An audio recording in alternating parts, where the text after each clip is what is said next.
Salut, c'est Olivier. Dans cet épisode, nous allons jeter les bases des antagonistes.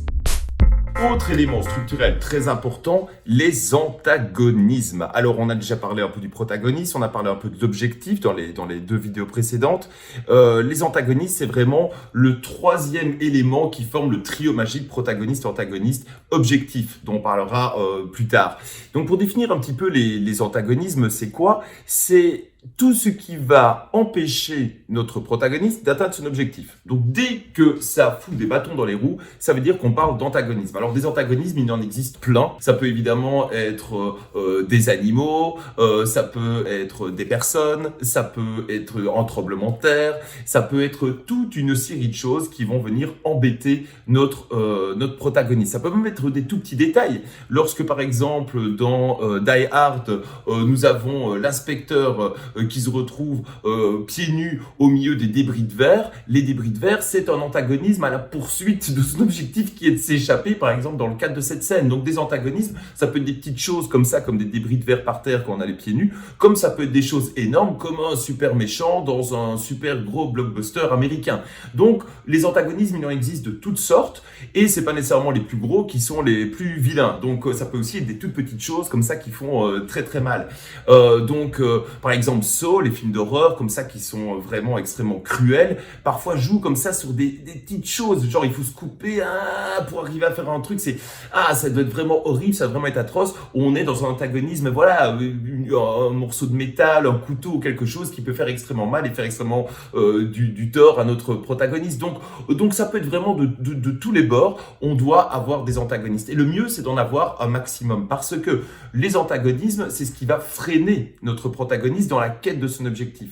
Mais c'est ce qui va aussi l'obliger à réagir, c'est ce qui va l'obliger à se battre, c'est ce qui va l'obliger à s'améliorer, à devenir plus fort, à grandir aussi lui en tant que personne, à apprendre de ses erreurs, à voir comment est-ce qu'il peut s'améliorer.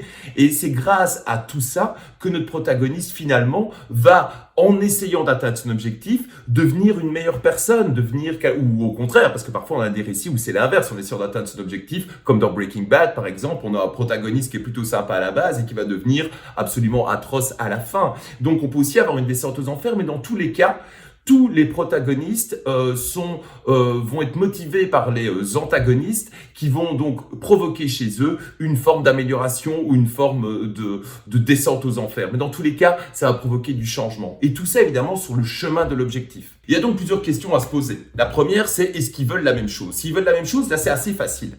Parce qu'on a un protagoniste et un antagoniste qui veulent un truc, et comme ils le veulent tous les deux, fatalement l'objectif c'est de l'avoir et la réponse sera dramatique, sera relativement simple puisqu'on saura qui l'aura, qui a oui et qui a non. Dans une love story par exemple, ça arrive très fréquemment d'avoir effectivement une personne qui court après une autre et il y a un troisième larron qui est là et tout le monde se bat et on a une réponse à la fin qui va aller pour l'un ou qui va aller pour l'autre.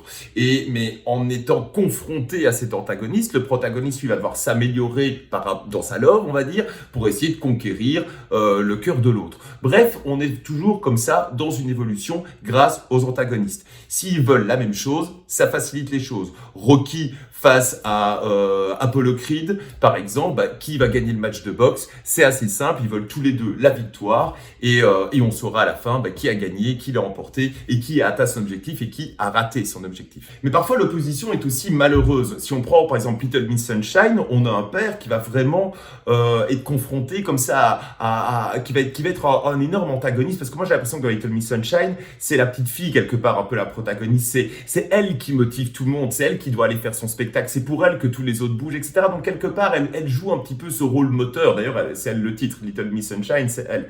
Et donc quelque part, le père par exemple, il veut aider cette petite fille à aller faire son spectacle, il veut la pousser, il veut qu'elle gagne, il veut qu'elle soit la meilleure, etc.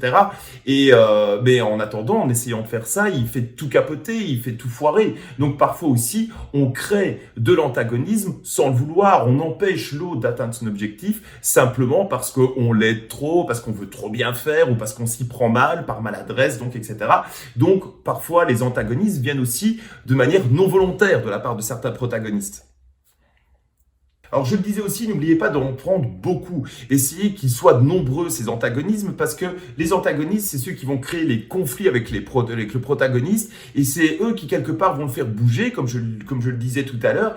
Et donc c'est très très important d'en avoir un maximum de manière à avoir un maximum de conflits, un maximum de changements, un maximum d'actions, un maximum de challenge pour notre protagoniste. On a envie qu'il soit bousculé. Et ça c'est vraiment le rôle des antagonistes. Donc il faut vraiment pas hésiter à y aller et essayer d'être ingénieux par rapport à ça. Bien sûr, dans le nombre qu'on va choisir d'antagonismes, il faut aussi peut-être une certaine forme de crescendo. On va plutôt avoir des antagonismes légers peut-être au début, puis progressivement essayer de les construire de manière à ce qu'ils soient de plus en plus volumineux, de plus en plus agressifs, en gros que ce soit de plus en plus dangereux, quel que soit le style de film ou le plus challengeant en tout cas pour notre protagoniste au fur et à mesure qu'on avance dans le récit. Donc aussi, en plus de réfléchir au nombre d'antagonismes, il faut aussi réfléchir à leur progression pour être certain d'avoir quelque chose qui s'intensifie de plus en plus au fur et à mesure qu'on avance vers la fin du récit. Pour finir cette brève introduction aux antagonistes, je dirais qu'il ne faut surtout pas penser qu'un antagoniste, c'est une personne méchante et qu'un protagoniste, une personne gentille.